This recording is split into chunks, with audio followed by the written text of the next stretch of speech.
dalam kelas sagi sembahyang zuhur pula.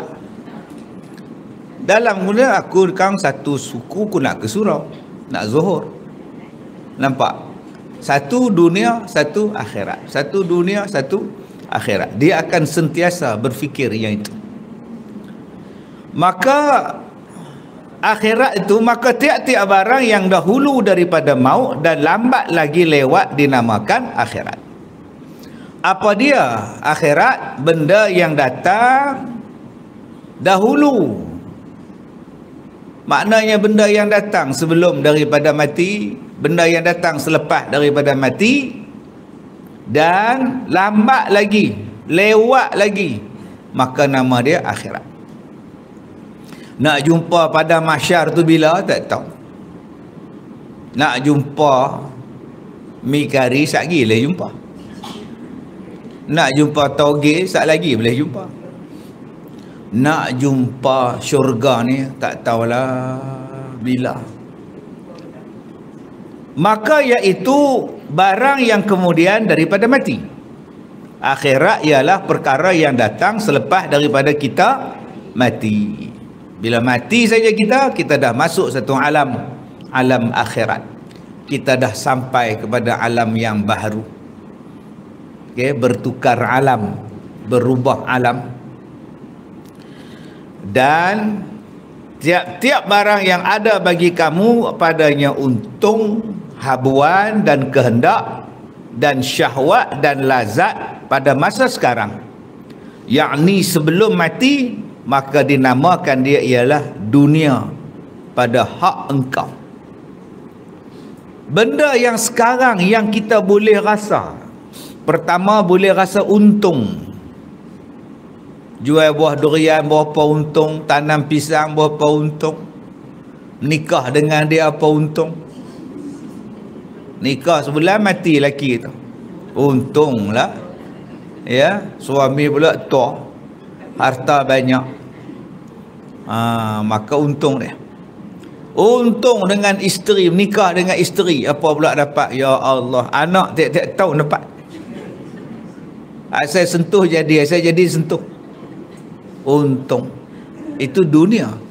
Sebab di hari kiamat bidadari tak mengandung.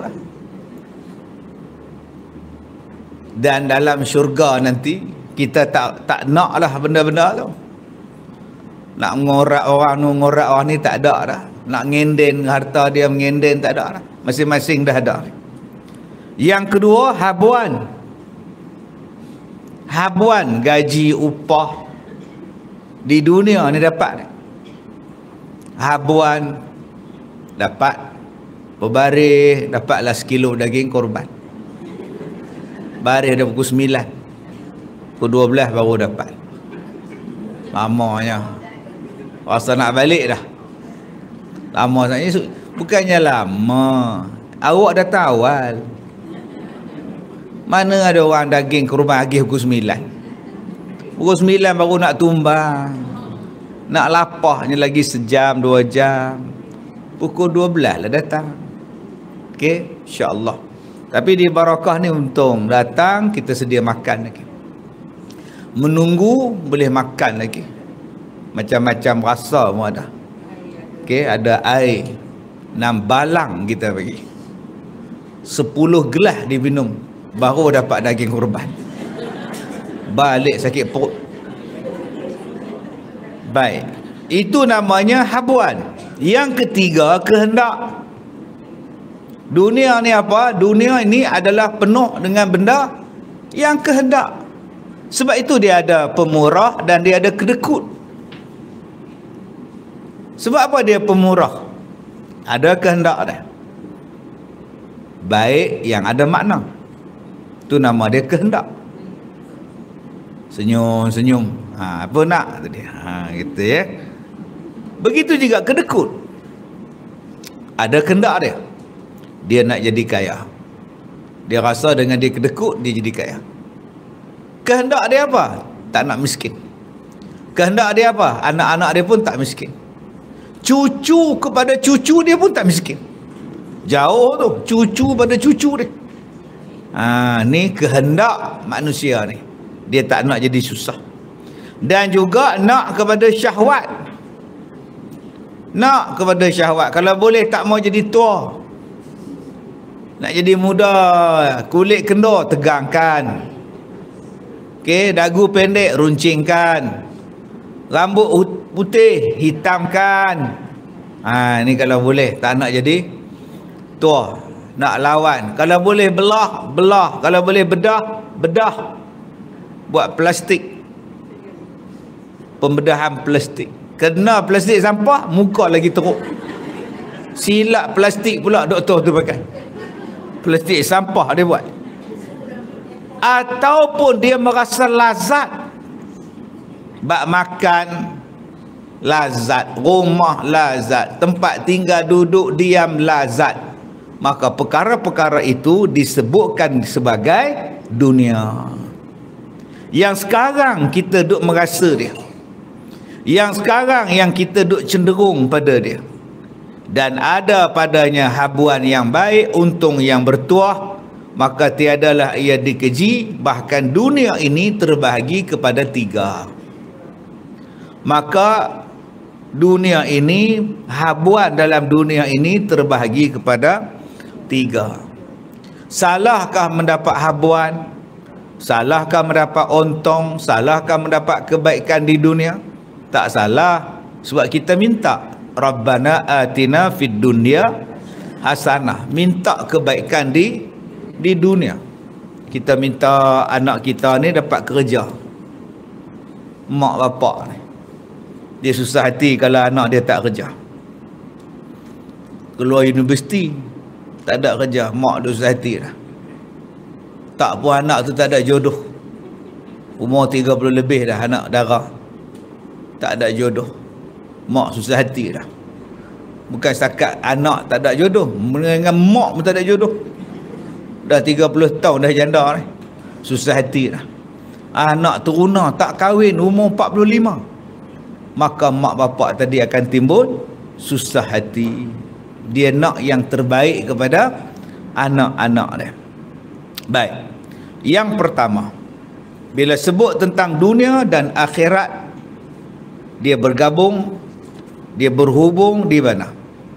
Barang yang menyertai engkau dalam akhirat, kemudian daripada telah berpindah kamu daripada dunia, dan kekal sertamu buah faedahnya, kemudian daripada mati dengan tiada putus, maka iaitulah dipanggil sebagai ilmu dan amal.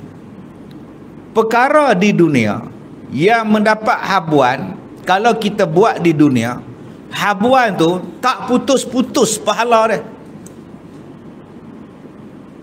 Buat di dunia, hasilnya di akhirat. Ni hubungan ni. Dan tak putus pula pahala dia.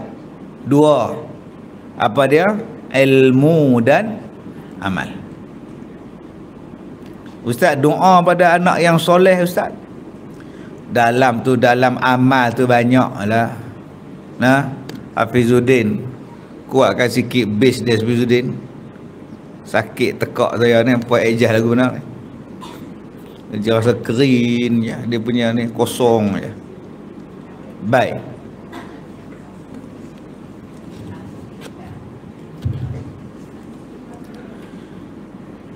Dalam amal tu adalah pembahagian dia. Barulah bunyi gemar yang tadi kering bunyi dia. Kan tak cukup makan. Ni baru bunyi kuat sikit. Ada base dia. Ni tak ada base, lemah. Dalam amal soleh tu adalah dia wakaf jariah, Al-Quran yang diwakafkan, sungai yang dialirkan, rumah yang dijadikan untuk orang musafir tinggal fi sabilillah, harta yang disedekahkan waktu dia sihat, waktu dia memerlukan. Itu termasuk kepada amalan yang berkekalan sampai hari kiamat. Jadi 2 benda ni saja yang kita buat, ilmu dan amal. Ilmu kalau kita ajar, pahala berpanjangan. Ilmu kalau kita wariskan pada anak cucu kita, pahala berpanjangan. Ilmu kalau kita tuntut ni, pahala berpanjangan. Mati dalam keadaan menuntut ilmu. Masya Allah. Ini bukan sia-sia. Dia adalah tempat yang terbaik. Tempat yang terbaik ialah tempat menuntut ilmu Allah Ta'ala.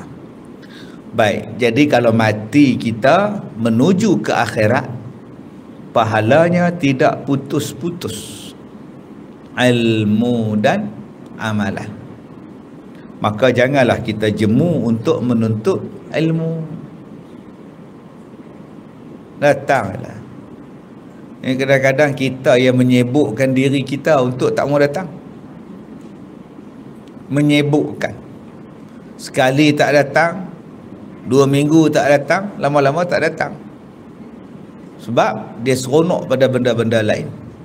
Sibuk main golf, sibuk berjalan, sibuk tidur, sibuk bela kucing, sibuk bela pokok bunga.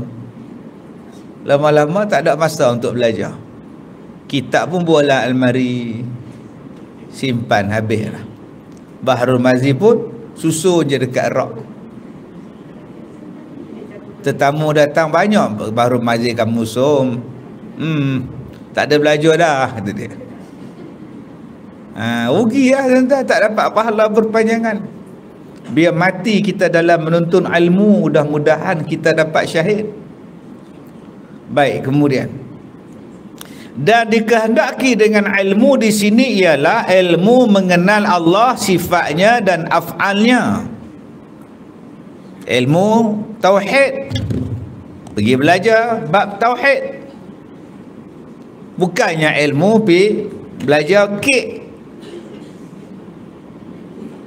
Kek mengekek, bukan. Pergi belajar buat pecal. Ini bermaklum. Macam mana maklum buat pecal? 10 bulan menuntut dengan maklum. Itu bukan ilmu. Itu kemahiran. Tak ada pecal pun kita boleh hidup. Tak ada pecal pun kita boleh makan benda lain. Tapi kalau tak ada ilmu tauhid, apa maknanya dalam dunia ni kau hidup, kau tak ada iman, kau tak ada tauhid? Yang kedua, mengetahui akan malaikat. Belajar apa dia malaikat, sifat malaikat, perangai malaikat. Belajar akan segala kitabnya dan rasulnya, dan segala perintahan buminya dan langitnya, dan tahukan dengan syariat nabinya. Maka ini dipanggil sebagai ilmu fardu ain. Ni kita dok baca hadis ni. Bahrul Mazi ni kitab hadis, huraian hadis, cerita tentang apa yang Nabi cakap. Ni belajar kita ni fardu ain. Memahami tentang hukum hakam dia. Dan dikehendaki dengan amal di sini ialah ibadat yang ikhlas bagi wajhullah Ta'ala. Pahala yang berpanjangan kepada kita ialah ibadat yang dilakukan secara ikhlas kepada Allah Subhanahu wa Ta'ala. Nu orang yang buat haji tu. Nah, mudah-mudahan dapat mabrur. Hajjul mabrur. Al-hajjul mabrur laisa lahul jaza' illal jannah. Tidak ada balasan bagi haji mabrur melainkan syurga. Sebab tu ulama-ulama bincang apa dia yang dikatakan mabrur. Mabrur maknanya masa buat haji tak ada gaduh, tak ada buat dosa, tak ada buat fasik, dan segala ibadat hajinya betul, maka dia mabrur. Yang kedua, ulama-ulama kata orang yang mabrur itu ada 3 tanda dia berdasarkan pada hadis. It'amut ta'am, bagi makan orang. Wa ifsya'us salam, bagi salam pada orang. Wa tayyibul kalam, dan bila bercakap perkataan dia baik. Maka 3 benda ni kalau ada pada kita, insya-Allah mabrur. Pertama, suka bagi makan orang. Yang ada pada kita ni suka makan orang. Bukan bagi makan orang, kita makan orang. tak pernah buat korban, asyik makan daging korbannya. Tak malu ke kita? Pergi Langkawi boleh, pergi Beijing boleh, pergi Korea boleh, main korban tak boleh. Malu dengan Tuhan. Sebab tu sunat muakkad bagi orang yang berkorban itu ialah orang yang berkemampuan. Jadi kalau kita dah boleh makan di hotel 5 bintang, sambung hari jadi sewa bilik hotel, sambung hari jadi makan di restoran, panggil anak cucu main tiup lilin, bayaran 4,000 5,000, tiba-tiba tak buat korban. Oi, tak kena tu. Nah, tu nama dia tak kena tu. Baik. Jadi korban ini sunat muakkad bagi orang yang berkemampuan.